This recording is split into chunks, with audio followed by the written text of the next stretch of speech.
I am doing a quick video on a very basic construction thing because I have a lot of customers. Well, from time to time I have customers who don't understand when I have to move a drain on a concrete slab, why things have to be dug down and why, yeah, I get that a lot. Well, I say a lot.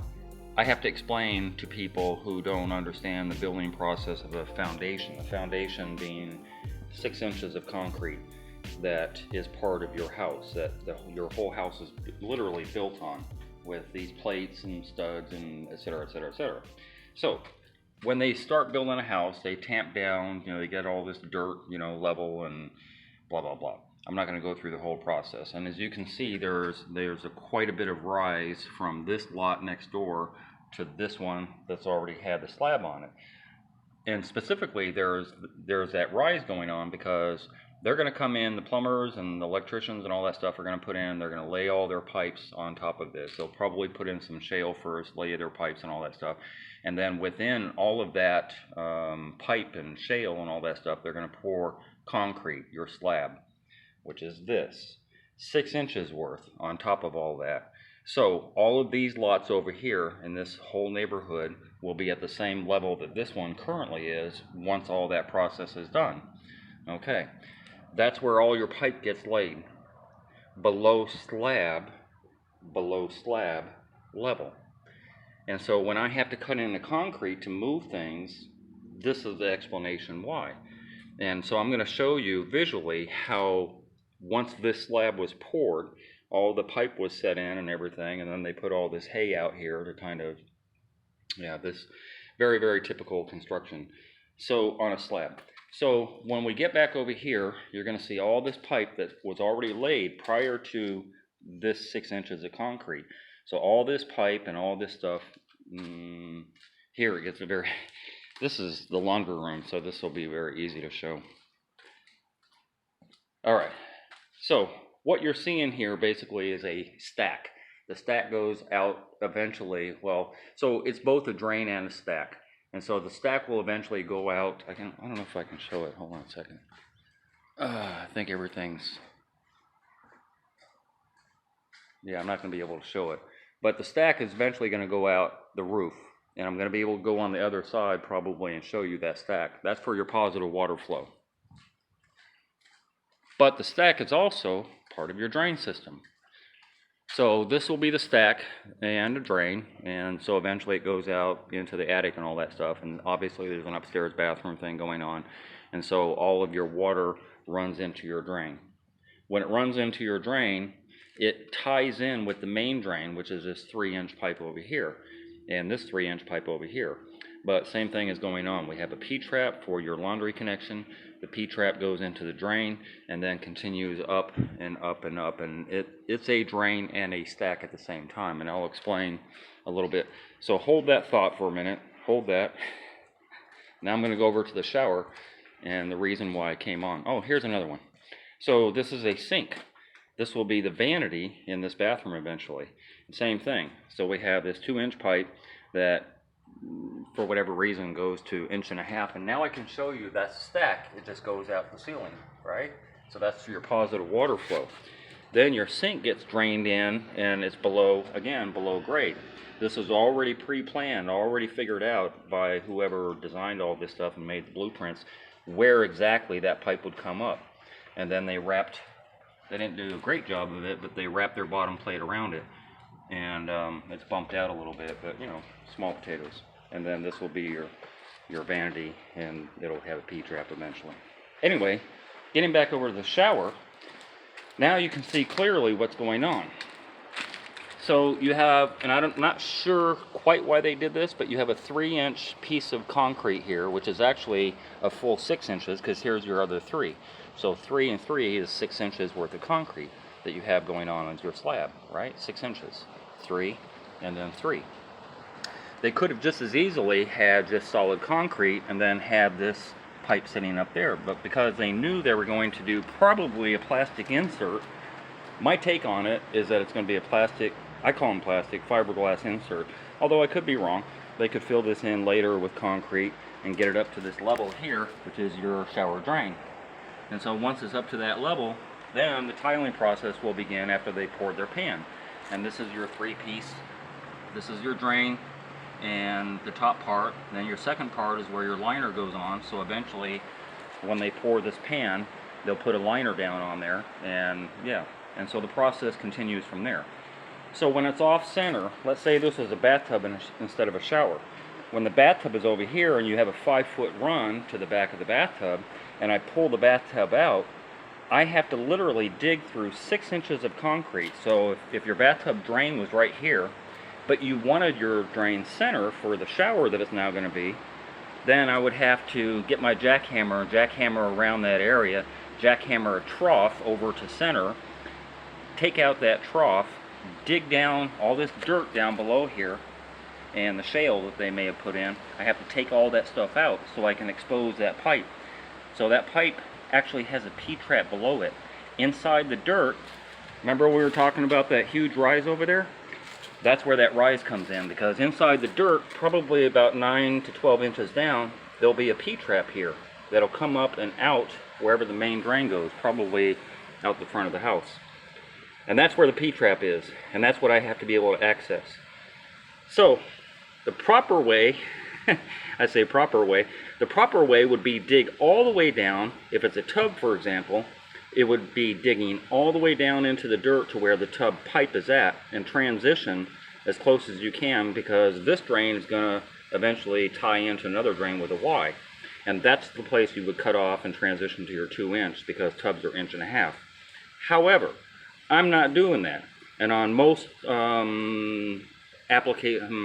on most codes, you can run up to, I think it's either 29 or 30 inches, I might be wrong, 29 or 30 inches before you get to the P-trap. So the P-trap would be over here for your tub, and then you have 30 inches before it's not up to code anymore.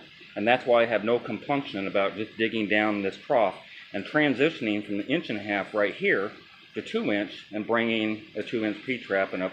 Well, no, I wouldn't do a P-trap, my bad, because the P-trap's already set in there. So I have no compunction about just having a 90 coming up and over, and then another 90 coming up here, because the P-trap is going to be down there anyway. It's going to be 1.5 inches, most likely, but it's going to be tying into the main drain very quickly. So, code and no code, it doesn't matter. It's still going to function properly. There's still going to be no issues. I know I get a lot of pushback on doing it the incorrect way, and that's why I felt like I needed to explain both ways. But that's the process, and this is why. This is the 6 inches of concrete, remember, 3 and 3, that I have to dig down into and then pull up the dirt, another probably 5 to 7, 8 inches, pull up all that dirt and all that stuff. And that's why it gets kind of pricey, and that's why it's rare that I do it, because, yeah, getting the jackhammer out, creating that trough in there, putting the dirt back, putting some shale back, pouring concrete back to get the drain center is another day's worth of work, and, you know, obviously a lot more money, so most people are okay just having their tub drain originally right there, and then I transition from the 1.5 inches to 2-inch right away, and we're good to go. Another thing I get asked a lot, why is a tub drain 1.5 inches when you got 20 gallons of water that's going to drain down there, as opposed to a shower, which a GPM on a shower incrementally is not 20 gallons at any given time, but yet that's a bigger drain than a tub drain. Seems back-assward, don't it? So I'll let a plumber chime in on that in the comment section if they want to explain to people why a tub would be 1.5 inches and a shower would be 2 inches. It would seem the other way around, right? I have my own thoughts on it, but I'll let plumbers chime in on that, because I'm sure people will have their own opinion as well. And so now you understand the makeup process of a slab construction shower and why it's so expensive to kind of retrofit. As I said, when I first started, that this might be a fiberglass enclosure, but honestly, now that I think about it, now I'm thinking probably not, because it's quite wide. It's probably a good distance of 5 foot across. So they're probably going to do a custom shower here, or they're going to build a bench here to take up the slack, which I doubt, because then the drain wouldn't be center. Yeah. So, but it is raining cats and dogs. So I got stuck in here, and I didn't bring an umbrella with me. But oh, they are going to do a bench. Sure enough. I didn't even read that until I started to leave. So there's going to be a bench here, and then the drain will be off center. And that's maybe why they left this empty. Because so two things, when they do a tub, they build out a little box around where the tub is at. It'll never get concrete all the way up to the neck of the drain when they build a tub. Either it's going to be like 2x6 box built around the drain, or it's going to, somehow or another, there's going to be access to that drain with a tub. And in that same light, there's going to be access to the drain with a shower, specifically when they're building a fiberglass shower insert. But then again, a three-piece drain doesn't make any sense on a fiberglass insert. So I don't know, and I won't be back here. And by the way, yes, I'm trespassing again. This is your water connection, by the way. This is a bell valve, what's called a bell valve. So it reduces pressure when it comes to your house. So my bad. That's not 1/2 inch, that's 3/4. It's 1/2 inch going out. Oh, okay, so that's a spigot. This is the water coming into your house. So again, all of this stuff was done below slab. This was all figured out and where it would come out and all that stuff prior to pouring the slabs. Prior to all of this wood being here, they already knew where these pipes were going to come out because they looked at blueprints which told them where it was going to come out. And this is the main line, the main water line coming in, which is 3/4 inch pipe. This is your shutoff for your main water line, which is great to have inside, and your bell valve. And we call it a bell valve because it used to look like a bell, but it's looking less like a bell nowadays. And the bell valve is a PRV, pressure reducing valve, and then it goes through the rest of your house the way it goes through the rest of your house. Yeah, just thought I'd throw that out there since it was still raining and thundering, and it's starting to ease up. Although this is a different lot, this gives you a better idea of what I was talking about. Much thicker than 6 inches, obviously. This is foundation, obviously. Will be a patio, but this is the concrete slab that a house will soon be on. So that's the vanity, hot and cold and drain. There's the toilet way over there, and there's going to be the shower or a bathtub. And that's how it's kind of built. Because these are step-up foundations, obviously the concrete's a lot thicker, because we're going up an incline up of a hill. But the idea still is the same.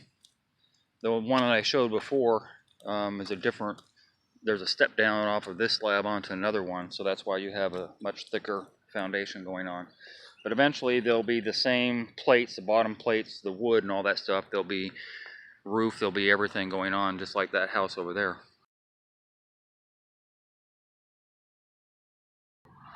This is a form. The form is going to make up the foundation, so you see how deep the foundation is. They actually dig a trench in there, then they put the form up there because they're going to be pouring this tomorrow.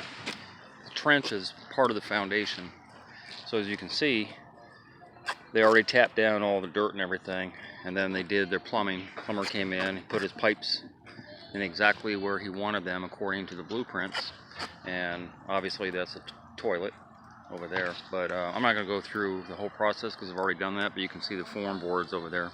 So obviously the trench where the foundation part proper is going to be is much deeper than the slab itself.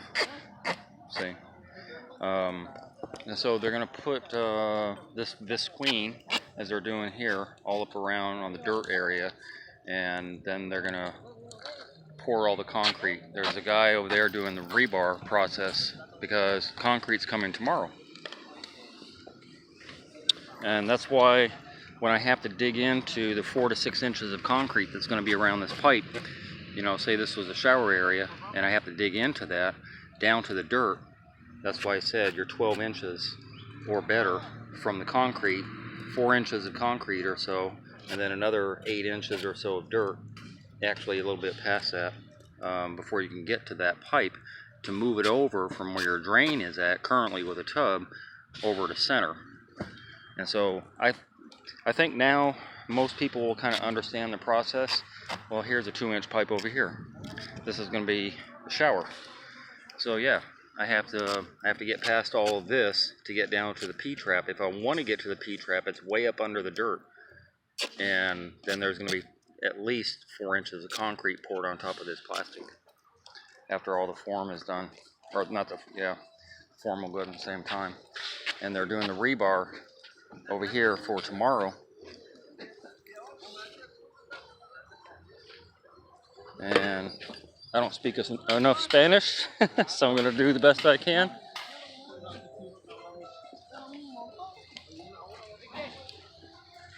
Mira, the concrete mañana? No. No?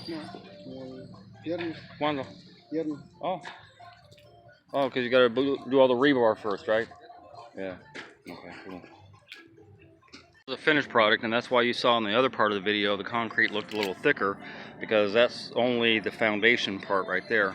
Then you jump up here, and right up under here is where the plastic is that I just showed you, with your 4 inches of concrete sitting on top of it. And then this is kind of what we were looking at just a minute ago with your shower and your toilet sitting over here. And so if you wanted your drain to be center, I have to dig through all that what you just saw. So I don't mean to over-explain things, but sometimes I have to over-explain things so that people kind of get a grasp of what's going on. And that's it. That's how basic construction method is done in regard to plumbing. Hey, if you enjoyed that video and you learned something, consider being a Patreon member. $5, $10, $15 a month would help me greatly produce more videos. I make nothing from YouTube at all. If you're going to call me for advice, please donate $50 for 30 minutes. My link to my PayPal and my Patreon account is down below. And if you haven't already, hit the subscribe button and hit the bell so you get immediate notifications as soon as I post videos. And thank you very much for your support.